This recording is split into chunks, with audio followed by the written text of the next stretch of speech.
헝가리 부다페스트에서 침몰한 유람선에 탑승한 우리 국민의 추가 구조 소식은 아직까지 들려오지 않고 있습니다. 네, 관련 소식 취재 기자와 함께 알아봅니다. 김종성 기자 스튜디오에 나와 있습니다. 어서 오세요. 네, 안녕하세요. 먼저 현재까지 피해 상황을 정리해 볼까요? 네, 정말 안타깝게도 그 추가 구조 소식은 들어오지 않고 있다는 점 많은 분들께서 걱정을 하고 계실 겁니다. 우리 한국인이 30명 관광객이 타고 있었고요. 그리고 여행사 직원과 현지 가이드 포함해서 3명 해서 총 33명의 한국인이 탑승을 하고 있었습니다. 이 밖에도 헝가리인 선장과 승무원 해서 총 35명이 타고 있었는데 정말 안타깝게도 7명의 구조 소식 이후 아직까지는 추가 구조 소식은 들려오지 않고 있는 상황입니다. 현재 구조된 인원 제가 말씀드린 대로 7명이고요. 그리고 사망을 하신 분이 7명으로 현재 확인이 됐습니다. 그리고 현재 실종 상태가 19명으로 지금 조사가 되고 있고 장시간 이 숫자가 변화가 없는 상태입니다. 헝가리인 선장과 승무원 역시 아직까지 실종 상태에서 발견되지 않고 있는 상황입니다. 사망한 한국인 7명 중 2명 정도는 지금 신원이 확인된 것으로 알려져 있는데 외교부에서는 이 사망자 신원을 추가적으로 확인하기 위해서 지문 감시반을 현장에 파견하는 방안도 검토하고 있다. 어제 밝힌 바가 있었죠. 그리고 구조된 우리 국민 7명 중 4명은 퇴원을 한 상태고 3명은 현재 병원에서 치료를 받고 있는데 이 상태에 따라서 뭐 오늘이나 조만간 퇴원 가능성도 있는 것으로 현재까지는 알려진 상황입니다. 네, 침몰 당시에 그 구체적인 상황도 짚어주시죠. 네, 지금 저희가 계속해서 사고 상황을 설명을 드렸는데 배 자체가 그렇게 크지가 않습니다. 다만 이 배와 충돌한 선박이 상대적으로 컸습니다. 135m 정도가 됐는데 순식간에 침몰을 했거든요. 이 침몰하는데 이 허블레아니호가 7초밖에 걸리지 않았다는 점. 네. 당시 상황 지금 화면을 통해서도 저희가 만나보고 있죠. 이 위치는 많은 관광객들이 찾고 있는 헝가리 다뉴브강 인근입니다. 이곳에서 유람을 나갔다가 돌아오는 과정에서 이 큰 선박이 이 사고 피해 승객들이 탄 이 선박에 후미를 들이받았는데 CCTV 화면에서도 공개가 됐었죠. 이 순식간에 배가 뒤집히면서 가라앉는 모습. 어떻게 탑승자들이 조치를 할 수 없을 정도로 순식간에 벌어진 일이어서 더 피해가 컸던 것으로 현재 해석이 되고 있습니다. 네. 뭐 탑승 빠르게 가라앉은 것뿐만 아니라 뭐 유속이나 여러 가지 문제 때문에 또 피해가 더 커진 거죠. 네, 그렇습니다. 정확히 짚어주셨는데 일단 기상 상태가 상당히 좋지 않았습니다. 비가 온다는 점 많은 분들께서 알고 계셨을 거고요. 그리고 강 상황 역시 유량이 상당히 많이 늘어서 평소보다 수량이 좀 많이 올라간 상태라는 점도 앞서 보도를 통해서 저희가 만나봤습니다. 그리고 이 배가 이 빠른 속도로 침몰했다라는 점을 저희가 누차 계속해서 말씀을 드리고 있었는데 이 갑판 위에 있던 승객들도 순식간에 강으로 떨어져서 빠른 유속 때문에 쓸려갈 수밖에 없는 상황이었다고 하고요. 그리고 선체 내부에 있던 승객들도 상당히 많았다고 하는데 이분들이 어떻게 순식간에 배가 뒤집히면서 빠져나올 수 있는 시간도 상당히 제한적이었다는 점도 피해가 상당히 컸다는 점 이렇게 현재까지는 분석이 되고 있습니다. 네, 이 유람선 허블레아니에 추돌한 이 크루즈 바이킹 시긴호 이 선장 결국 체포가 됐다고요? 네, AFP 통신에서 보도를 했죠. 이 크루즈선 바이킹 시긴호의 선장이 현재서 체포 영장 발부가 되지는 않았지만 이 조사를 받고 현재 구금이 된 상태입니다. 경찰에서는 이 선장의 국적을 우크라이나라고 밝혔는데 용의자 신분으로 조사를 하고 있고 조사 이후 구금 이후 그리고 체포 영장을 신청할 계획이다라고 이렇게 밝혔습니다. 이 선장은 64살로 확인이 됐고 이름은 유리라고 알려졌는데요. 운항 경험이 상당히 많다고 합니다. 그래서 이 사고가 발생한 경위가 왜 이렇게 경험이 많은 선장이었는데 순식간에 충돌이 일어날 상황까지도 좀 적극적으로 대처를 못했느냐 이 부분을 놓고 좀 설왕설래가 오가고 있는 상황입니다. 경찰은 부주의 이런 부분에 대해서 좀 주목을 하고 있고 충돌 이후에 조치가 없었거든요. 네. 충돌 이후에 그냥 지나가게 됐죠. 그 부분에 대해서도 왜 이렇게 됐는지 좀 따져봐야 된다라고 분석을 하고 있습니다. 구조된 탑승객들도 증언을 그렇게 했다고 합니다. 충돌한 이후에 어떤 구조 상황이 따로 있지는 않았다. 실제로 충돌 이후에 신고가 들어가기까지 한 10분 정도의 시간이 소요가 됐다라고 합니다. 그만큼 충돌 상황을 충돌한 배, 그러니까 이 바이킹선이 인지를 제대로 못했다라는 점에 대해서 좀 지적을 하시는 분들도 있는데요. 이 배가 현재 선사가 스위스에 있거든요. 그 해당 선사 대변인이 이런 이야기를 했다고 합니다. 이 조사에는 협조를 하겠다. 그리고 해당 승객이나 선원은 다치지 않았다. 전혀 피해를 입지 않았거든요. 충돌 자체를 인지했는지 못했는지 여부 뭐 조사를 통해서 밝혀질 부분이라고 생각됩니다. 네. 이제 가장 관심이 가는 부분은 이제 구조 상황이 어떻게 되느냐라는 부분이 될 건데 구조 상황을 좀 정리해 볼까요? 네, 앞에서 앵커께서도 지적을 해주셨는데 이 구조가 이틀째 진행이 되고 있는데 현장 상황은 그닥 좋지 않습니다. 이 강 상황, 뭐 기상 상황 모두 다 좋지 않다라고 하는데요. 15일부터 21일까지 현지 시간이죠. 그곳에서 비가 상당히 많이 내렸습니다. 그리고 나흘 정도 사고가 발생하기 전 나흘 전에도 날씨가 상당히 굳었다고 하는데 그만큼 구조 역시 좀 어려움을 겪을 수밖에 없는 기상 상태다 이렇게 볼 수밖에 없습니다. 평상시보다 이 유량이 2배 가량 정도 늘어난 상태라고 하고요. 그리고 수위가 계속해서 오르고 있다라고 하는데요.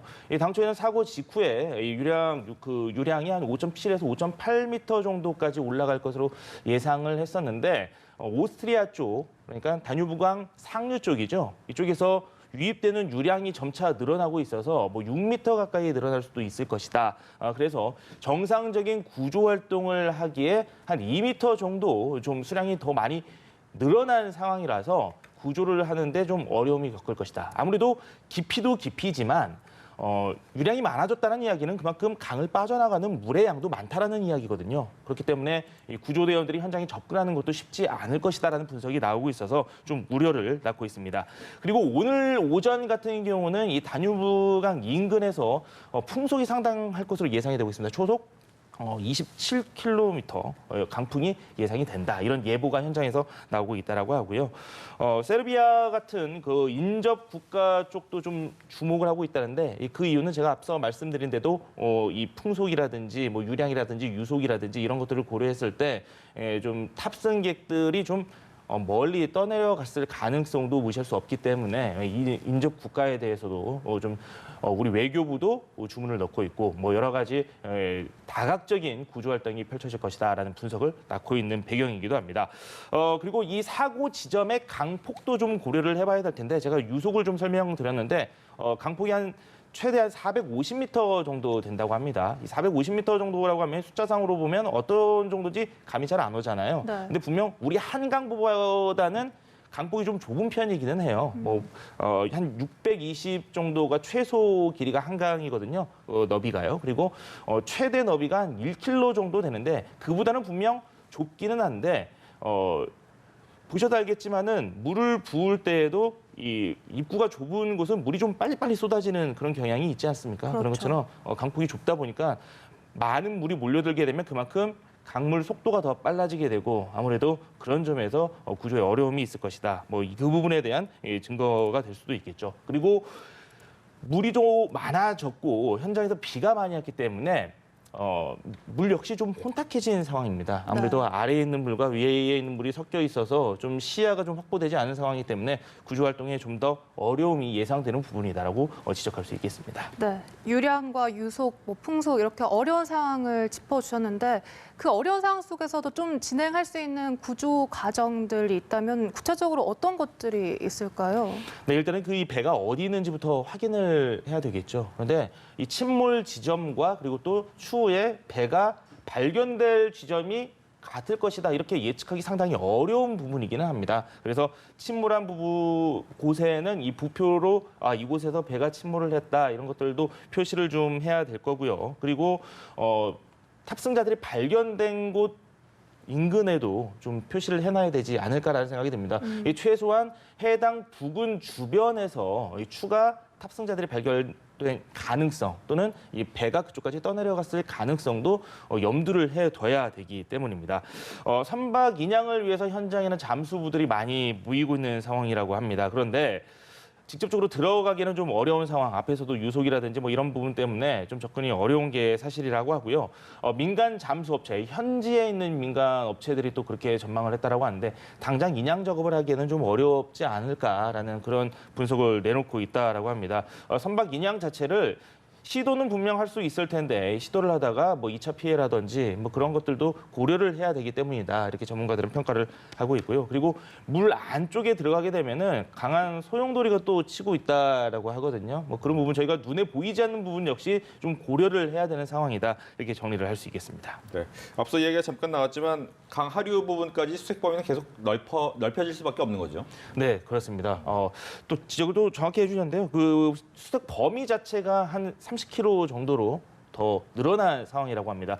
왜 그러냐면 이미 발견된 탑승자 중 한 분이 한 3km 정도, 그러니까 사고 현장에서 3km 정도 떨어진 곳에서 발견이 됐다라는 점, 이 부분에 좀 주목을 하고 있는데요. 이에 따라서 헝가리 당국이 인근에 있는 세르비아 쪽에도 그 수색이라든지 이런 부분은 협조를 요청해 놓은 상태라고 합니다. 사고 선박 인양 그리고 또 그 탑승자 수색 동시에 수색을 하기 위해서는 헝가리 당국 혼자의 힘도 안 되고 그리고 우리나라에서도 좀 파견된 인력들이 있긴 하지만 이 인력들이 한정적으로 좀 수색을 할 수밖에 없는 상황이기 때문에 인근 국가들의 도움을 요청하는 것으로 예상이 되고 있고요. 우리 정부 역시 외교부 차원에서 적극적인 대응에 나서고 있습니다. 제가 좀 국가들이 많아서 좀 적어왔는데요. 크로아티아, 뭐 세르비아, 루마니아, 불가리아, 우크라이나 이렇게 인접 국가들, 그러니까 다뉴브강 하류에 있는 국가들 쪽에다가 요청을 했다고 하는데 그 이유를 살펴봤더니 예전에 이 인근에서 추락을 하신 분이 있는데 좀 상당히 멀리 떠내려간 부분이 또 있었다고 하더라고요. 그래서 그 인근 국가들에도 적극적인 요청을 하고 있고 그리고 해당 국가들에서 또 도움을 속속하고 있다라고 합니다. 오스트리아 정부가 특수부대를 현지에 파견을 했다라고 하는데 이 인력들도 현지 부다페스트에서 수색에 투입이 될 예정이라고 합니다. 네, 이제 사고자 가족들도 이제 현장으로 출발할 예정이라고 앞서 현장 브리핑에서도 밝힌 바 있는데 네. 총 몇 명이고 또 어떤 경로로 출국을 하게 되나요? 네, 새벽 사이에 한 10분 정도, 1시 20분 카타르행 비행편을 통해서 이미 출국을 하셨고 인터뷰를 통해서 또 만나보셨지만 한 43분 정도 출국을 네. 한다라고 하죠. 그리고 이 가족들만 가는 게 아니고 그 여행사 직원들도 현장에 가서 지원 사업을 할 예정입니다.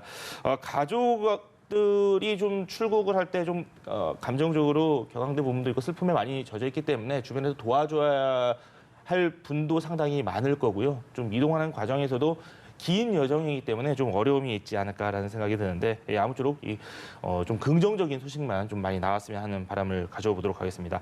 취재진들이 이 새벽 출국하는 10분의 가족들을 좀 만나보기 위해서 이 현장에서 취재를 했다라고 하는데 뭐 적극적인 접근은 사실상 좀 힘든 게 사실이죠. 이분들이 좀 감정적으로 좀 지쳐 있는 부분도 있을 거고요. 좀 그 현장에서 어떤 도움이 필요한지 그런 부분에 대해서 물으려고 현장에서 접근한 취재진이 또 있었다라고 하는데 좀 답변을 해주시기에는 좀 어려운 부분이 분명히 있고 취재진들이 더 질문을 하기도 어려운 상황이었다라고 합니다. 현장에서 들려오는 소식이고요. 그리고 오늘 오후에 12시 50분 비행기 그리고 또 뭐 그 이후에 비행기 한 대 더 있는데 해당 비행편을 통해서 추가 출국자가 있습니다. 이분들께서 그 긴 여정을 하시는데 아무쪼록 조심히 잘 가시고 좀 긍정적인 소식 좀 안고 돌아오셨으면 하는 바람 가져보도록 하겠습니다.